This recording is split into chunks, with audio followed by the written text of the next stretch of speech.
Hey, how are you? Slice of Otaku, and as far as I'm concerned, the Avatar state stands to be one of the most interesting transformations in all of fiction. Beyond simply being a flashy light show of epic proportions, which it totally is, the Avatar state is actually a rather intricate ability. And so with this video, we'll be exploring its many facets, as well as some other Avatar exclusive abilities which complement its usage.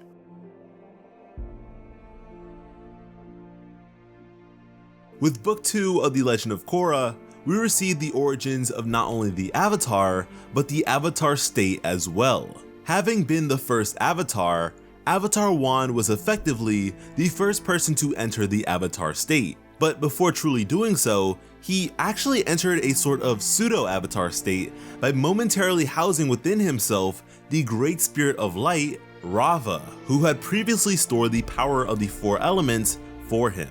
In doing so, rather than displaying the glow we're all most familiar with, Wan exuded this excess energy from the entirety of his body. And I'd imagine the radiation of this glow to be an indication of improper usage, as ideally, you would want to keep such power within yourself, which is made evident by this usage only lasting mere seconds.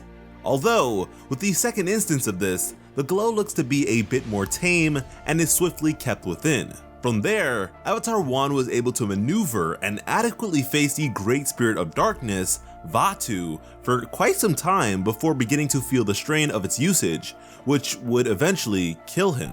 The first true instance of the Avatar state occurred not too long after this, with Avatar Wan's harnessing of the Spirit Portal's raw power, effectively stabilizing his connection with Raava and eternally conjoining his spirit with her.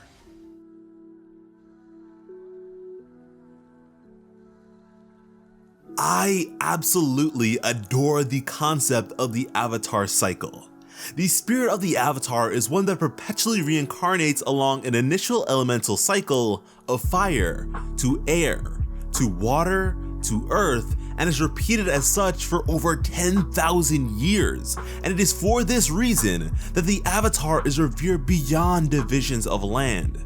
After so many incarnations, you could even argue that the Avatar is in some capacity related to everyone in the world. Like how Avatar Roku was the great-grandfather of Fire Lord Zuko, or how Avatar Korra is related to the chieftains of both the northern and southern poles, meaning that by extension, to some degree, she's related to Princess Yue, who is now the Moon Spirit. The Avatar state tends to act as a sort of hive mind, with the current Avatar acting as a kind of vessel. And with this, the voice of said Avatar may become overlaid by the voices of several of their past lives, resulting in what is a rather effective means of intimidation. But more than that, the Avatar state provides access to a pool of skills and knowledge accumulated over the course of an absurd number of lives. In the original series, Avatar Roku described the Avatar state's iconic glow to be the combined energy of an Avatar's past lives being channeled through their body, which is a summation I'm more so partial to, as opposed to it simply being the expulsion of Raava's energy as provided by The Legend of Korra, but whatever. The glow tends to exude from the eyes and sometimes mouth. However, in the case of those with tattoos which follow along the chi paths, like Aang or other Master Airbenders, said markings will glow also. With this in mind, theoretically, if a chi blocker such as Ty Lee were to use her technique on Aang mid-Avatar state, the glow would cease in said affected area. That is, unless the Avatar state provides immunity to such techniques, as it does in the case of bloodbending. Also, considering Combustion Man's tattoo is purposefully placed over the light chakra, located on the forehead, and chakras are concentrated points of one's chi, then if an Avatar were to be a combustion bender in the Avatar state, their third eye tattoo would glow, as if they weren't cool enough. With the Avatar state further stockpiling power with each incarnation, it's safe to say that the further along the Avatar cycle goes, the more powerful the potential of the Avatar becomes. Now, another way for the Avatar to acquire the wisdom of their past lives would be the projection of their consciousness. However, this is something that seems to only be applicable in a conversational capacity, with the appearance of said avatar being that which they are most comfortable with. The evidence for that being, Avatar Kyoshi lived to be 230 years old, but were always presented with a visage of her in her prime. Aang, back when he was the current avatar, despite being out of his traditional air nomad garbs with a full head of hair, when he entered the spirit world, donned the design we all most associate with his character. Now, should the current avatar ever sever their connection to one of their past lives, as Avatar Aang once did with Avatar Roku, then all those who predated the severed will be distanced as well. The reason for this being a need for self-acceptance, and is certainly something that may be salvaged. Now, one of the absolute coolest instances of the Avatar state occurred during the battle for the North Pole, in which Aang, being at the height of his spiritual power and affinity, was able to momentarily conjoin his energy with that of the spirit of the ocean. With Rava being the spirit of light and peace, the spirit of the Avatar was able to synergize quite well with a fellow primordial spirit, and to this day it is one of the most jaw-dropping moments in the entire series. The Avatar state provides access to the harnessing of cosmic forces of astronomical proportions beyond any sort of conventional comprehension. One such example being when Aang was able to see a vision of Katara in danger from the Eastern Air Temple, despite her being in Ba Sing Se at the time. But with that being said, the likelihood of an avatar acquiring the entirety of such vast power is incredibly unlikely. The reason being that such power goes hand in hand with enlightenment, and it's sort of an oxymoron that despite being part spirit, the Avatar cannot obtain spiritual enlightenment, as their duty is to the world beyond themselves.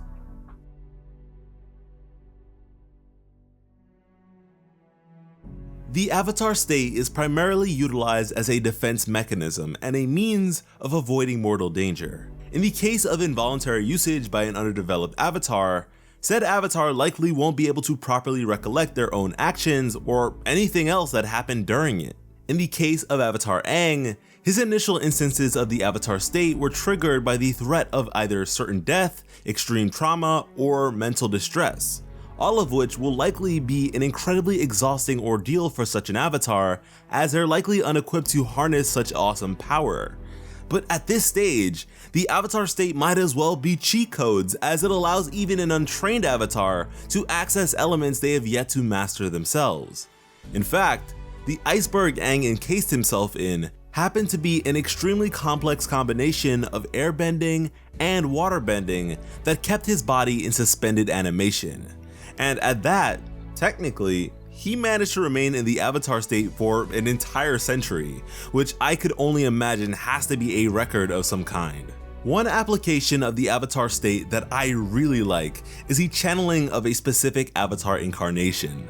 When doing so, the current avatar will, for a lack of better words, pass the controller to one of their previous lives and in the process, take on their specific skills, appearance, and voice. However, this is the sort of thing that in most cases only a novice avatar would do. Something somewhat similar to this occurred when Aang first met Master Zhang Zhang, with Zhang Zhang conversing with Avatar Roku within his own mind. And when Master Zhang Zhang returned to reality, it's as if no time had passed at all, which is super weird, and that is something I can only attribute to the cosmic abilities of the Avatar, as it's unexplained otherwise with no further occurrences. The biggest issue with an underdeveloped avatar entering the Avatar state is certainly the threat of death. Should the Avatar die during the Avatar state, the cycle will cease and the Avatar will be no more, as Rava would perish as well.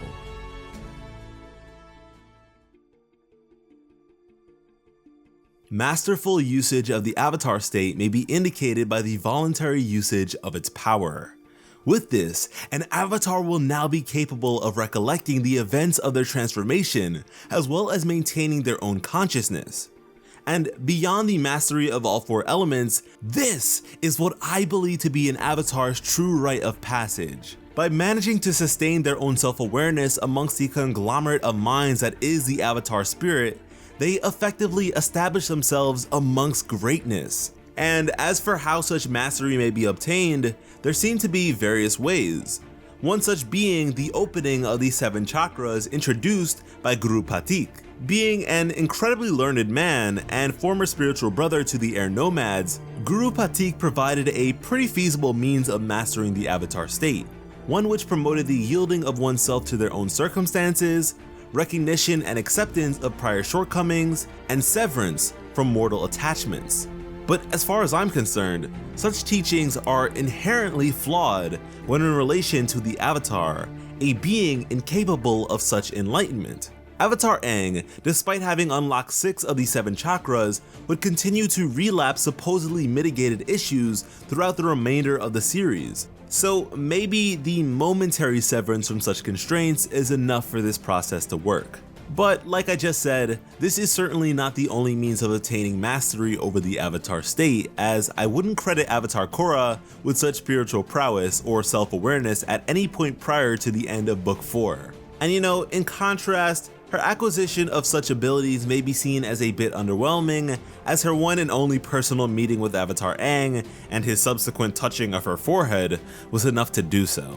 As a means of avoiding the end of the Avatar cycle, a master over the Avatar state will momentarily harness said power as a means of acquiring the knowledge and/or skills they particularly desire. The Avatar cycle is designed to be a preservation of human history unrivaled by any documentation. The events of The Legend of Korra Book 2 and onwards cause what I believe to be irreparable damage to the history, significance, and furthering of this ability, which I honestly found to be pretty disheartening and frustrating as a fan of the series. But for the sake of keeping this video concise, I'll leave it at that, and we can have that discussion at another time. Hopefully you all enjoyed the video and are able to look forward to more in the future. Making Avatar content has been really fulfilling for me, and so it means a lot to know that so many of you are here for it.